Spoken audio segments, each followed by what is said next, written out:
Hello everyone, स्वागत है आप सभी का स्टडीग्राम एजुकेशनल प्लेटफॉर्म पे। तो देखो, पिछली वीडियो में मैंने सारे केसेस डिस्कस किए थे, बट उसके बाद व्हाट्सएप और टेलीग्राम ग्रुप के थ्रू काफ़ी सारे अभ्यर्थियों के मैसेजेस आए थे कि पिटिशनर बनने का फ़ायदा है या नहीं, या फिर अब भी पिटिशनर बना जा सकता है या नहीं। तो मैं वन बाय वन डिस्कस कर लेता हूँ। देखो कहाँ कहाँ पे ये कन्फ्यूज़न आ रही है और किन किन की क्या क्या प्रॉब्लम्स हैं। तो पहला सबसे बड़ा इश्यू है कास्ट सर्टिफिकेट का, यानी BC-A और B का। ठीक है, तो इसमें क्या किया गया था, 1 अप्रैल 2023 से पहले वाले जितने भी सर्टिफिकेट थे वो इनवैलिड मान लिए गए थे। यानी सिंपली बोलूं तो 2023-24 फाइनेंशियल ईयर के सर्टिफिकेट मांगे थे। ठीक है, तो इसी के अंदर प्रोविजनली अलाउ किया है पिटिशनर्स को। तो देखो, इस चीज में कुछ चीजें हैं जो मैं डिस्कस कर लेता हूं।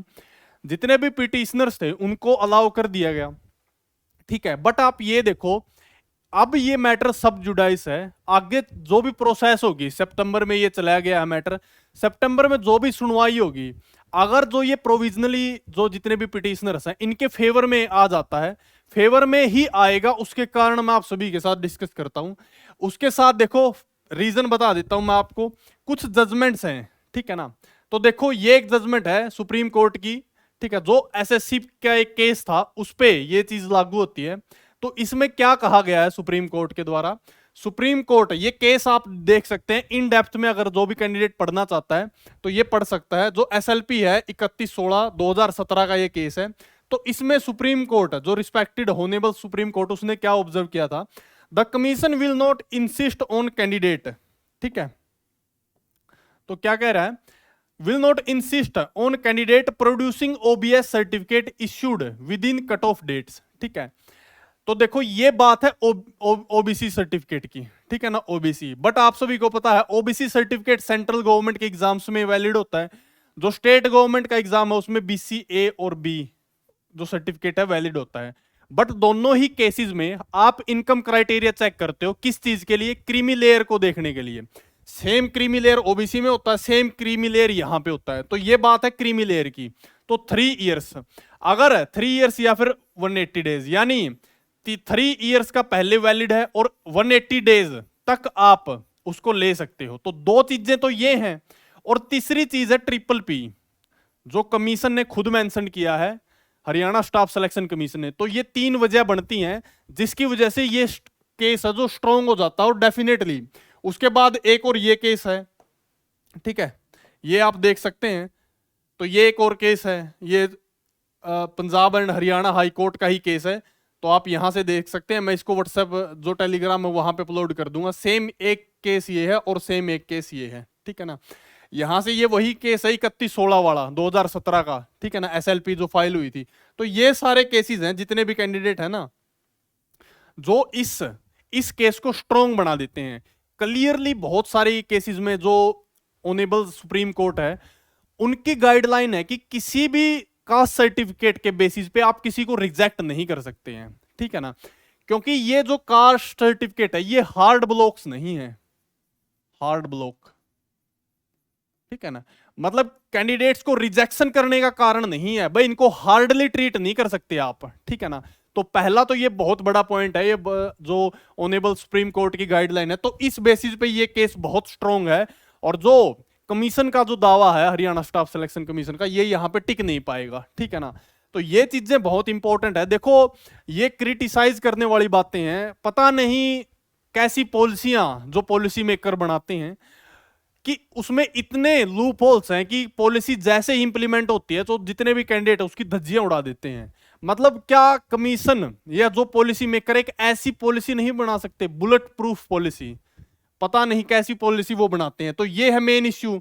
तो इसमें जो कैंडिडेट पिटिशनर बनना चाहता है ना, तो जितने भी कैंडिडेट है जो सोच रहे इसमें पिटिशनर बनने की, तो आपको मैं बता देता हूं, जो ये डिसीजन लागू होगा, पहले तो आप जो भी ऑर्डर आया है ना कोर्ट का, प्रोविजनली अलाउ कर दिया है, एक तो आप इस डिसीजन को यूज कर सकते हैं। आप बात कर लेना जो भी एडवोकेट हैं इसमें, आप सबसे पहले उनसे कांटेक्ट करने की कोशिश करो, वहां से कंक्लूजन पे आओ। तो जितने भी कैंडिडेट का ये क्वेश्चन है कि हम इसमें पिटिशनर बनना चाहते हैं, आप पर्सनल बेनिफिट देख रहे, देखो जो भी जस्टिस होगा सभी पे लागू होगा, तो सभी को अलाउ कर दिया जाएगा।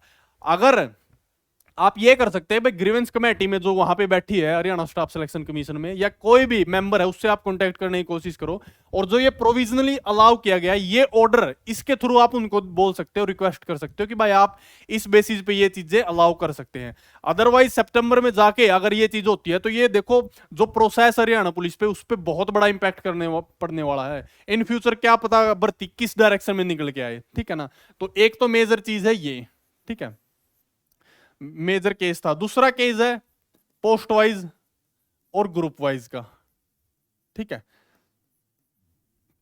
तो देखो इस केस में ये है, जैसा कि हमें लगता है कि मोस्टली वही चीजें होंगी एज पर सीईटी पॉलिसी, जो सीईटी पॉलिसी में मेंशन है पोस्ट वाइज वैसा ही होगा। कुछ कैंडिडेट बोलते हैं कि वे पोस्ट वाइज तो मेंशन ही नहीं है, तो एडवर्टाइज्ड पोस्ट, ठीक है। अब आप खुश हैं, ये चीज मैं बोल देता हूं, तो वही चीज है ये कि भाई उनकी अलग अलग कट ऑफ लगेगी, अलग अलग कट ऑफ के बेसिस पे चीजें होंगी, ठीक है। तो ये पोस्ट वाइज ग्रुप वाइज वाला केस 30 जुलाई के आसपास इसकी डेटा हो सकता है वो आगे अर्जेंट हियरिंग में आ जाए। फिर एक केस क्या है जो कल सुनवाई है, जितने भी 20 ग्रुप्स हैं उसकी, ठीक है। देखो 20 ग्रुप्स में मैं पहले भी डिस्कस कर चुका हूं, रिव्यू पिटीशन क्यों फाइल नहीं की गवर्नमेंट, क्यों नहीं फाइल कर रही, या जो 20 ग्रुप का एग्जाम लिया था वो जब सब जुडाइस था मैटर तब लिया गया था। तो जो भी चीजें प्रोसेस में चली हुई थी, केस चला हुआ था, लिटिगेशन में था, तो लिटिगेशन की प्रोसेस में, ठीक है ना, in the process of litigation, तो बहुत मुश्किल चांसेस हैं कि ये ग्रुप बच पाएंगे, ठीक है। इनका एग्जाम दोबारा डेफिनेटली होगा, ठीक है। देन फोर्थ चीज है अंकिता वाला केस। अंकिता वाला केस, ये केस क्या है, ये केस में नए सीईटी की बात है, न्यू सीईटी, ठीक है, न्यू सीईटी, ठीक है। तो अभी जो भी कैंडिडेट सोच रहा है कि भाई वो पिटिशनर बन के सीईटी में बैठ जाएंगे या वो सारी चीजें, देखो ये मैटर भी अभी सब जुडिस है, आगे जो भी डेवलपमेंट होगी तो हम आपको अपडेट कर देंगे, ठीक है ना। तो मेन चीजें ये हैं, जो भी कैंडिडेट है वो बनना चाहता है, देखो जो भी है, जब डिसीजन आएगा तो सारी की सारी चीजें डिपेंड करेगी, बहुत बड़ा इंपैक्ट भी हो सकता है भर्ती के ऊपर। मे बी भर्ती में जो अभी कैंडिडेट गए हैं भर्ती कैंसिल भी हो सकती है, ये सारी चीजें पॉसिबल हैं। लेकिन अभी आप क्या कर सकते हैं भाई, उस ऑर्डर का यूज कर सकते हैं। अगर आप यूज नहीं करते भाई, रिक्वेस्ट कर सकते हैं या ऑर्डर भेज सकते हैं उनको, ठीक है। अगर ऐसा नहीं होता तो केस तो ये डेफिनेटली स्ट्रॉन्ग है, 99% चांसेस हैं कि ये पिटिशनर्स के फेवर में आएगा, और जितने भी कैंडिडेट है 5000 के अराउंड कैंडिडेट है, सबको ही मौका मिलेगा, ठीक है। और फिर अगर एक बात करते हैं फिफ्थ केस, जो हरियाणा स्टाफ सिलेक्शन कमीशन है उसकी भर्तियों को भी इंपैक्ट करेगा, और ये बहुत बड़ा केस है। वो क्या है, एचपीएससी, या फिर यूं कहूं रिजर्वेशन पॉलिसी का, रिजर्वेशन पॉलिसी, ठीक है। तो इसकी डेट कौन सी है, 24 जुलाई है इसकी डेट है। तो 24 जुलाई को क्या चीजें निकल के आती हैं वो डिपेंड करेगा, वो भी निर्भर करता, जो वर्टिकल रिजर्वेशन है जो हरियाणा के अंदर फॉलो नहीं किया जाता, अगर Punjab and Haryana high court उसको अलाउ कर देती है तो ये बहुत बड़ा इंपैक्ट है हरियाणा के ऊपर, भर्तियों के ऊपर पड़ने वाला है।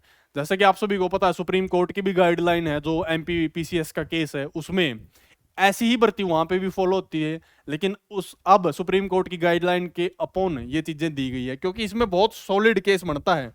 सॉलिड केस कैसे बनता है, जहां पे सिर्फ अनरिजर्व्ड की पोस्ट है और जहां पे रिजर्व की भी पोस्ट है प्लस अनरिजर्व की भी पोस्ट है, यहां पे तो वो चीजें लागू हो जाएगी। लेकिन अनरिजर्व्ड की, मान लेते हैं सिर्फ अनरिजर्व की पोस्टें हैं 4, इस केस में क्या कर रहा है कमीशन, इस केस में ये कर रहा है कि भाई जो जो रिजर्व के कैंडिडेट है वो इसी में काउंट कर रहा है। तो एक जगह वर्टिकल रिजर्वेशन है, एक जगह वर्टिकल रिजर्वेशन नहीं है, तो यह दो चीजें पॉसिबल है या नहीं, तो ये हमें जल्दी पता लग जाएगा। कल जो भी अपडेट होगी वो आपको दे दी जाएगी वीडियो या फिर टेलीग्राम ग्रुप के माध्यम से, तो आप वहां पे ज्वाइन कर सकते हैं। इसके अलावा अगर आपका कोई डाउट रहता है किसी भी टाइप का तो let us know, we will definitely reply that, ठीक है। तो ऐसे ही पढ़ाई करते रहिए, जल्दी आपको नए धमाके मिलेंगे, नई वैकेंसियां देखने को मिलेंगी।